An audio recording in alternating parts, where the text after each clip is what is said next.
atrás que suelo leer mucho Motor Económico, motoreconómico.com.ar. De hecho, aquí en Radio Universidad muchos de nosotros y muchas de nosotras también lo hacen, y me encontré con una nota hace algunos días a Raúl Utin. Él es textil, tiene una textil muy importante en Paso del Rey, se llama Scalter, así se dice, y bueno, en esa nota un poco describía cuál era la situación actual del sector, que no es muy diferente al resto de los sectores, o quizás la diferencia es que el sector está peor, y para colmo ahora el gobierno a través de un decreto quiere comenzar con la flexibilización laboral justamente por los textiles.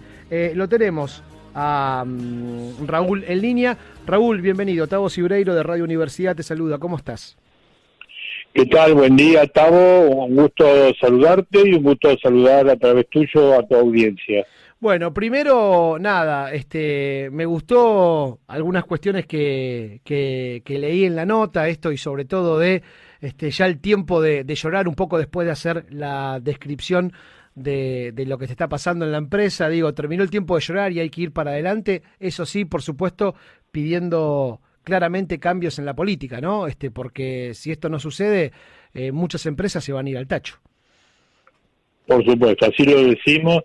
Está claro que yo no soy un comunicador, soy simplemente un empresario textil que llevo 50 años al frente de mi empresa. No 5 días, 50 años. Y por lo tanto, esto me da cierta experiencia en haber pasado crisis como esta ya por quinta vez. Y en función de eso es que estamos llevando adelante toda esta política de resistencia activa que permita que al menos la mayor cantidad de empresas posibles llegue a la otra costa del río. Sabemos claramente que tenemos que remar todo el año en dulce leche, porque este año va a ser entre malo y catastrófico. No hay ningún elemento que nos indique que vamos a tener algún motor que impulse el mercado. Y hoy lo termina de ratificar González Fraga cuando dice que lo más importante que tiene hoy el gobierno como meta es mantener el dólar estable, que ese es su principal objetivo. Si nosotros mantenemos el dólar estable, imagínate que esto lo representa solamente el mes que viene, que la luz sube, el mes que viene no, este viernes. El viernes. Pasado mañana. Sí. La luz sube 32% en dólares. Claro. 32% en dólares sube. Porque el dólar está aquí, entonces, por lo tanto sube 32% en dólares. Esto significa una catástrofe, no solamente para la industria, sino para la sociedad en su conjunto, porque la industria no va a tener más remedio que trasladarlo a costos y seguir alimentando la inflación, y este año esperamos una inflación del orden del 40 al 45%. Con lo cual, nuestro rechazo a la precarización laboral es absoluto, porque si encima de todo lo que te estoy relatando le vamos a pauperizar el salario a través de este banco de horas, me imagino que tus oyentes conocen cómo funciona el banco de horas, si no sí, te lo sí. amplío. No, sí, estamos al tanto. Bien, o a través de la capitalización o ahorro para pagar indemnizaciones, estamos liquidados, porque claro, esto termina de pauperizar el salario real de la gente, ya que el año pasado perdimos 10% de los activos, se perdió el 20% del salario real de los pasivos, y este año se espera una inflación del 45% y ellos hablan de una paritario del orden del 23%.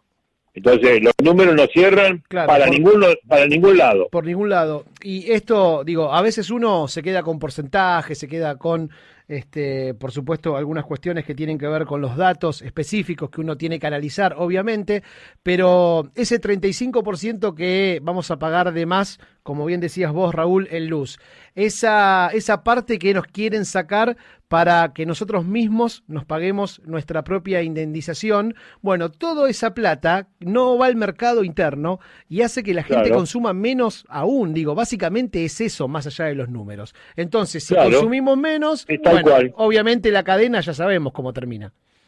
Esto es un efecto dominó, clarito, es un efecto dominó.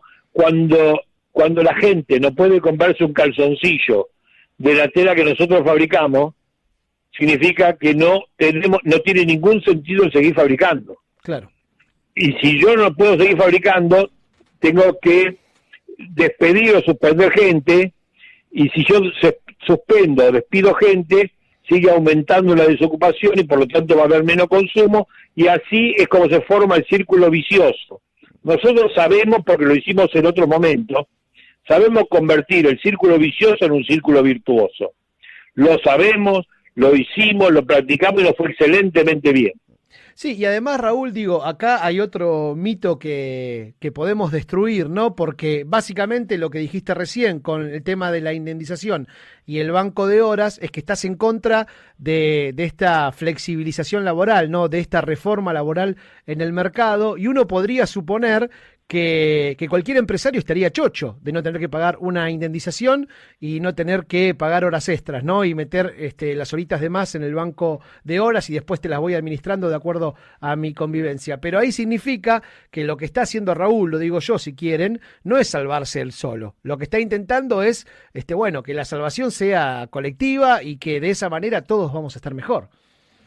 Mira, los empresarios que piensan así como vos decís, que puede ser que haya algunos, es cierto que hay, tuvimos una discusión muy fuerte al respecto, hay empresarios que se miran la punta de la nariz, hay empresarios que son ombliguistas, esto no me cabe ninguna duda. Sí, perdóname, Raúl, perdóname un segundo, igual digo, los que están a favor casi siempre son los que no viven en Argentina, son las multinacionales y el dueño está en otro lado.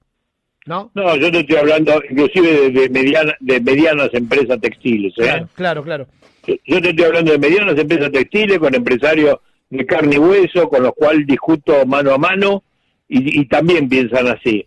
Piensan que porque van a poder pagar, como vos bien decís, la jubilación, la indemnización la van a poder pagar de otra manera, y van a poder pagar los aguinaldos de otra manera, y van a poder las vacaciones dividirla en los momentos que más le conviene, y por lo tanto lograr una semi-esclavitud, se van a salvar. Y yo les digo que es al contrario.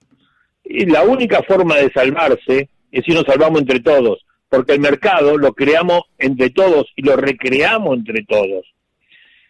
Cada empresa que cierra es menos posibilidades de salir, nos da menos posibilidades de salir al resto. Y cada obrero que hoy gana menos, es menos posibilidad que tenemos el resto. Esto es una construcción colectiva que tenemos que llevar adelante. O lo hacemos así, o el efecto dominó nos va a voltear a todos. Es cierto que aquel que esté en mejores condiciones va a ser el último en caerse, pero se va a caer igual. Sí, y además No, decía, digo, que además ya un poco esta historia, más o menos igual, como bien decías vos al comienzo, ya viviste 5 veces esto más o menos igual, y ya sabemos cómo termina, ¿no? Ya está más que claro. Desde Martínez dio para acá terminó siempre igual. Raúl, la última que te hago, y agradeciéndote este ratito, sé que estabas por salir, ¿qué te pasa cuando escuchás a la gobernadora que dice, y bueno, las pymes que cierran, palabras más, palabras menos, son aquellas que no saben cómo estar dentro del mercado, ¿no? Digo, más o menos fue lo que quiso decir, no son las palabras. Sí, yo le contesté públicamente le contesté que es una ignorante, que jamás entró en una pyme, que jamás pagó una quincena, que jamás supo cómo trabajamos y cómo estamos equipados. Mi empresa tiene tecnología de punta, al igual que cualquier empresa del mundo, y compite con cualquier empresa del mundo, puertas hacia adentro. Ahora, cuando nosotros tenemos que pagar la tarifa más cara del mundo en energía eléctrica, cuando tenemos que pagar las tasas más altas del mundo cuando vamos a tomar un crédito, si la presión impositiva hoy está llegando al 60%, cosa que no ocurre en ninguna parte del mundo, cuando el transporte sale lo que sale, cuando me cobran por exportar, vos sabés que nosotros pagamos por exportar, Sí. tenemos que pagar un canon por exportar del 12%. Sí. Entonces, cuando todo te lo hacen en contra, no es un problema de competitividad, es un problema estructural del país que busca un resultado determinado. Lo que buscan es terminar con la pequeña y mediana industria.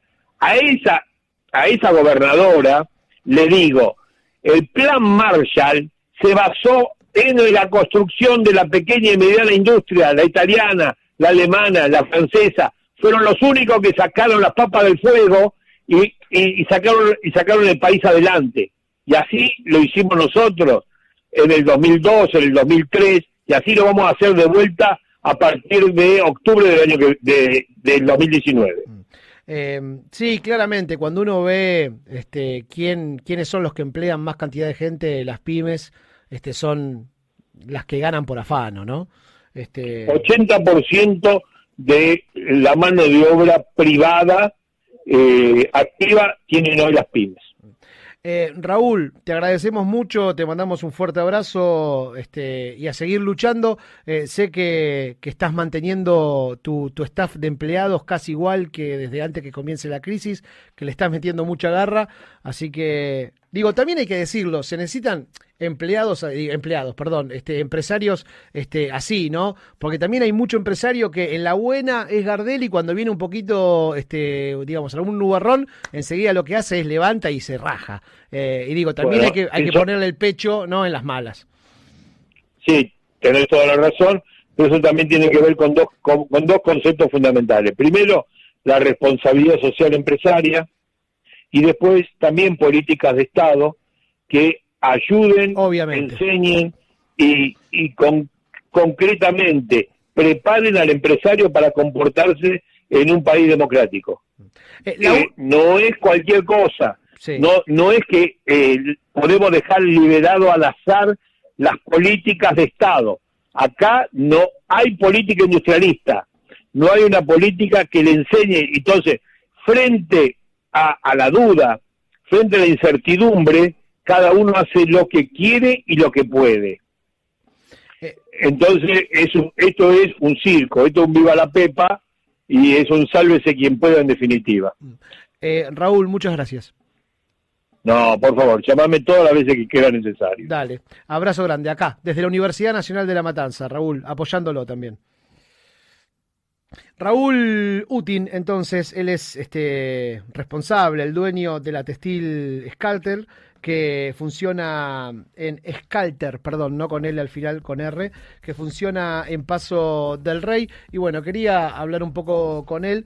No solemos tocar estos temas nosotros específicamente en este programa, pero como hablamos de, otra manera de entender la comunicación, otra forma también de hacer las cosas, la idea era un poco también reflejar esto que estuvimos conversando, ¿no? Que hay empresarios que no están de acuerdo con la flexibilización laboral, porque uno automáticamente lo que piensa cuando escucha esto es que está hecho a medida, que es una medida, valga la redundancia, anatómica a los intereses de los empresarios. Bueno, evidentemente hay mucho empresario pyme que no piensa así, que cree que no es necesaria la reforma laboral porque justamente lo que hace es castigar al bolsillo del trabajador. Y lo que se necesita, esto es una teoría económica, no es un invento de Raúl ni de nadie, es una teoría económica. Hablábamos del plan Marshall, ¿no? Y podemos dar otros ejemplos también. Bueno, lo que se necesita es que el que va a trabajar le sobre unos mangos, no, para poder comprar cosas, básicamente, y de esa forma activar el mercado interno. El 26% ya, a esta altura de los días, el 26% de nuestro sueldo hoy se va en pagar luz, gas, agua y algún otro impuesto. El 26% de nuestro sueldo.